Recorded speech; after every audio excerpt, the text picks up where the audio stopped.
Welcome to another deep dive with us. This time we'll be exploring the life and legacy of Mahatma Gandhi. Oh, a fascinating figure. Absolutely, Yeah. a figure who's often held up as this paragon of peace, right?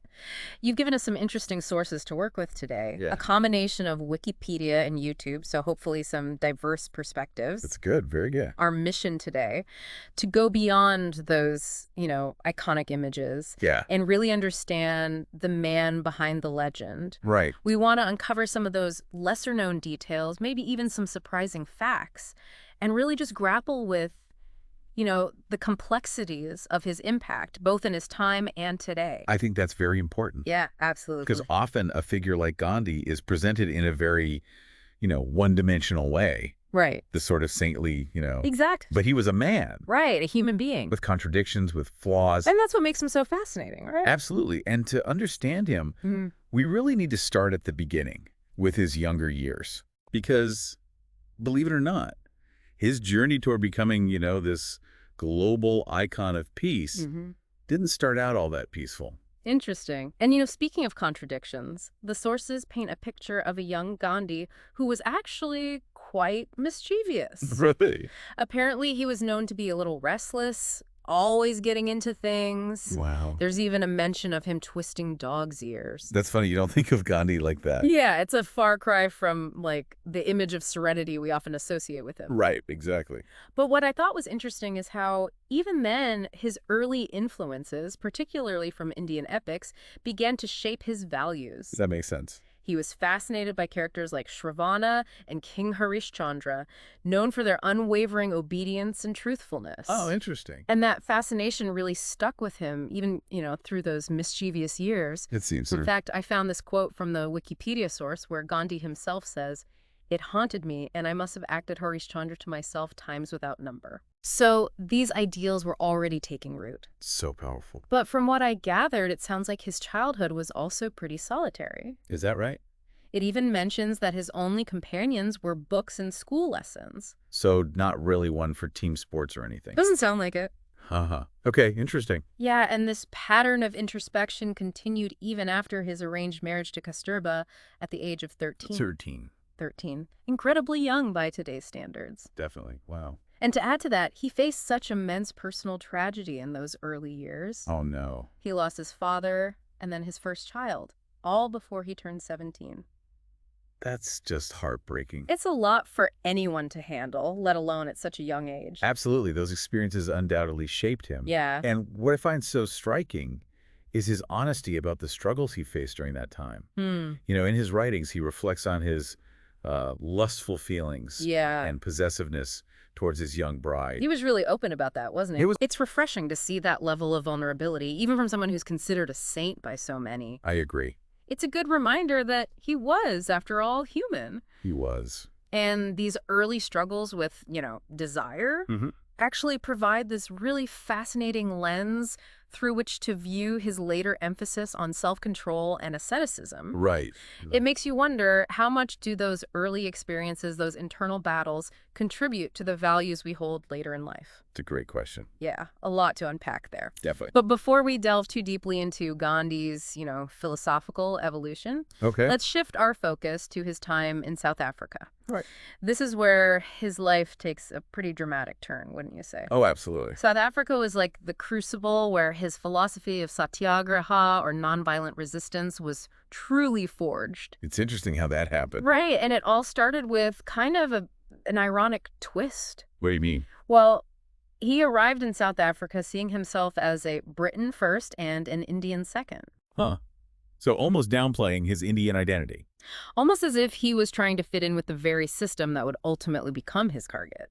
And that backfired spectacularly, didn't it? Oh, it certainly did. The prejudice he experienced, which he initially tried to ignore, became the catalyst for his transformation into this champion for equality. Yeah, he couldn't deny the injustice around him any longer. He couldn't. And that denial was shattered in a very real way. Oh. The Wikipedia source mentions a mob attack on Gandhi upon his return to Durban in 1897. Oh, wow. They beat him brutally. Oh, that's awful. But even then, he refused to press charges. Really? Yeah, it's a powerful example of his commitment to nonviolence already starting to take shape. So early on, he was already living his philosophy. It seems so, and it's important to remember that this incident happened just a few years before the 1906 Transvaal government passed those discriminatory laws against Indians, Right. which of course sparked mass protests and ultimately led to the formal development of Satyagraha. Makes sense. I was fascinated by the source's use of the term public relations in describing Gandhi's activism in South Africa.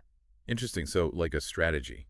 Exactly. It's a reminder that even a philosophy of nonviolence still needs, effective communication Yeah, and strategic thinking to gain traction. absolutely. You have to get the word out there. And Gandhi was a master of this. He was. He understood that to challenge a system as deeply rooted as colonialism, Yeah.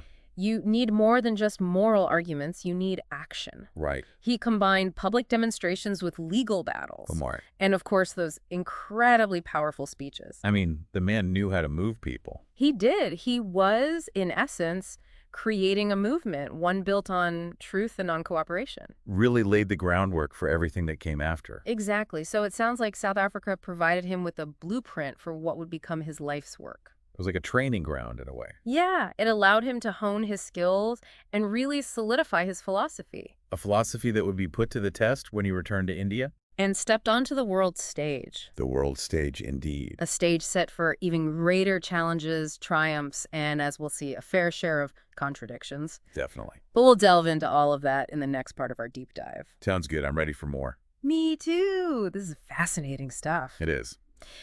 So when we left off, Gandhi had just returned to India. Right. Armed with his experiences from South Africa and a powerful philosophy of Satyagraha. Right. What was the scene like in India at that time? Oh, India in 1915 was a nation simmering with discontent. Okay. Years of British rule had left millions impoverished and disillusioned. Yeah. The yearning for self-rule, for Swaraj, Right. it was growing stronger by the day. And Gandhi, with his, Yeah. unique blend of charisma, Right. spiritual authority, and Yeah. strategic brilliance, He had it all. was perfectly positioned to tap into that yearning, wouldn't you say? Oh, absolutely. He quickly rose within the ranks of the Indian National Congress, becoming this leading voice in the push for independence. Right. But his approach was drastically different from those more moderate factions within the party. In what way? He advocated for complete non-cooperation with the British.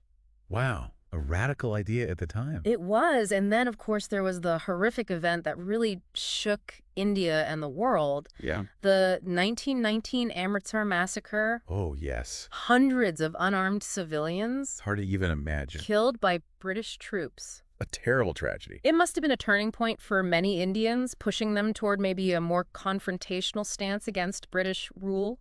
It was a watershed moment for sure. Mm. The sheer brutality of the massacre really exposed the true nature of colonial power. Yeah. And Gandhi, in a strategic masterstroke, Oh, called for a boycott of the British inquiry into the event. wow. He knew that true justice wouldn't come from those in power. That's such a powerful statement, especially given, the immense pressure he must have been facing. Oh, absolutely. He could have easily taken the, safer route, cooperating with the inquiry. Right. But he chose to stand firm in his principles. He did. And it was a move that further galvanized the Indian population. Mm. It revealed those inherent flaws in the colonial system and solidified Gandhi's position as a leader who refused to compromise. On his values. Exactly. And then a few years later, we have the iconic Salt March of 1930. The Salt March, yes. What a powerful symbol of resistance. It does. This 400-kilometer journey to protest the salt tax, culminating in Gandhi's act of, making salt from seawater. Such a simple act. But so powerful. Right, the Salt March was brilliant on multiple levels. Yeah. I mean, it was simple enough for anyone to understand, Right. yet profoundly symbolic. Mm. Salt, a basic necessity, became the symbol of British oppression. Yeah. And Gandhi's act of defiance resonated with millions across India and the world. And his words, especially in that letter to Lord Irwin, were equally powerful. Oh, absolutely. He condemned British rule as a curse that had impoverished millions. He didn't hold back. He didn't. Gandhi's ability to speak truth to power, even when facing imprisonment, was central to his impact. Yeah. It inspired a nation to rise up and demand its rightful place in the world. But then comes World War II, Right. a period that often sparks debate when it comes to Gandhi's legacy. Yeah, I can see why. His stance against Indian participation in the war was incredibly controversial. Yes. Many saw it as, impractical, maybe even bordering on appeasement of the Axis powers. It's crucial to understand that Gandhi's commitment to nonviolence was absolute and deeply rooted in his spiritual beliefs. Yeah. For him, participating in war, even against fascism, Yeah. was a betrayal of his core principles. So even in the face of, global conflict, Okay. he held firm to his convictions. He did.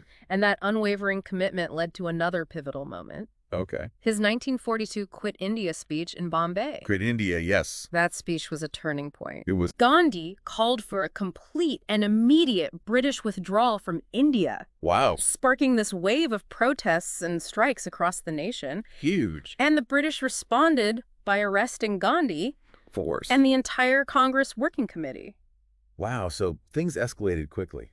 They did, and if I remember correctly from the Wikipedia source, Yeah. things got pretty chaotic after that. Really? There were reports of, railway stations and police stations being burned, Oh, no. telegraph wires being cut. Wow. It seemed that, in a way, Gandhi's imprisonment actually intensified the resistance movement. His absence fueled the flames of dissent. Exactly. And by this point, Britain was facing pressure not just from within India, Right. but also from its allies, especially the U.S. Ah, yes. President Roosevelt was very critical of Britain's colonial policies. He was. He saw this hypocrisy of fighting for freedom abroad while denying it to India. Yeah, I can see that. So, in a sense, Gandhi's actions, even from within prison walls, Right. helped create this global climate that was increasingly unfavorable to British colonialism. Interesting how it all played out. By 1945, the tide had truly turned. Yeah. Even the British Labour Party, under Clement Attlee, Okay. realized that granting India independence was inevitable. The writing was on the wall. It was. They recognized that holding on to India was no longer tenable, both morally and politically. And finally, in 1947,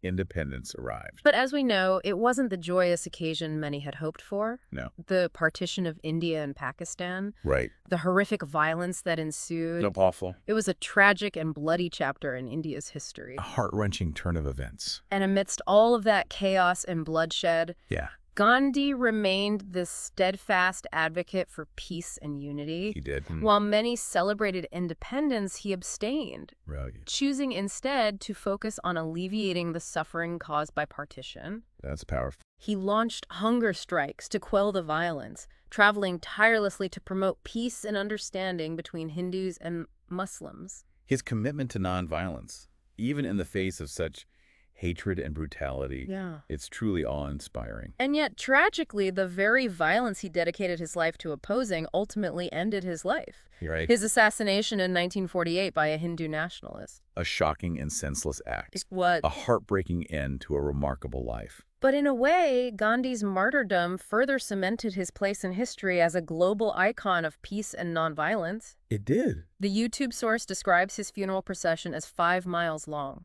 taking over 5 hours to reach Rajghat. Wow. It's a powerful image that speaks volumes about the profound impact he had on millions of people. Gandhi's life may have ended in violence. Yeah. But his message of peace and nonviolent resistance continues to resonate across the globe, inspiring generations to fight for justice and equality. It's easy to think of Gandhi's legacy as solely defined by nonviolence. Yeah. But as we've seen through this deep dive, There's so much more to uncover. there is. His dedication to truth, social justice, and self-reliance. Absolutely. Those were all essential threads in the fabric of his philosophy. Right. And what really struck me was his mastery of communication. Oh, yeah. I mean, he was prolific. He was. Editing newspapers, writing countless letters. Such many letters. He clearly understood the power of words to shape, minds and movements. Absolutely. His collected works actually span over 100 volumes. Wow, that's incredible. Yeah. But here's where things get a little interesting. Okay. While I was doing some research, I stumbled upon this quote from the Wikipedia source Yeah. that seems to kind of contradict his nonviolent stance. Really? It reads, "I would rather have India resort to arms in order to defend her honor than that she should in a cowardly manner become or remain a helpless witness to her own dishonor." Huh. Gandhi advocating for violence. I know, right? It seems so out of character. It does seem paradoxical. It does, but I think this quote really reveals a complexity to his thinking. One way. Well, Gandhi believed in fighting injustice, Right. even if it meant using force as, like, a last resort. Okay. For him, there was a clear distinction between cowardice and courage. I see. And passive acceptance of oppression was the ultimate betrayal of one's, Yeah. self-respect and dignity. So it's not about advocating for violence for its own sake, Exactly. but rather acknowledging the need to defend one's principles and fight against injustice, Yeah. even if it means taking up arms as a last resort. Right. It's a nuanced perspective It is. that challenges that kind of simplistic view of Gandhi as a pacifist at all costs. Right, right. And it also speaks to his understanding of, the human condition, the Yeah. complexities of morality, Absolutely. and the difficult choices we sometimes face in the pursuit of a greater good. It definitely adds another layer to his legacy. It does. It shows that his philosophy was far more nuanced than it's often portrayed. Absolutely. I mean, we've gone from, a mischievous kid twisting dog's ears Kaha. Right. to a global icon who led India to independence and inspired movements for social change around the world.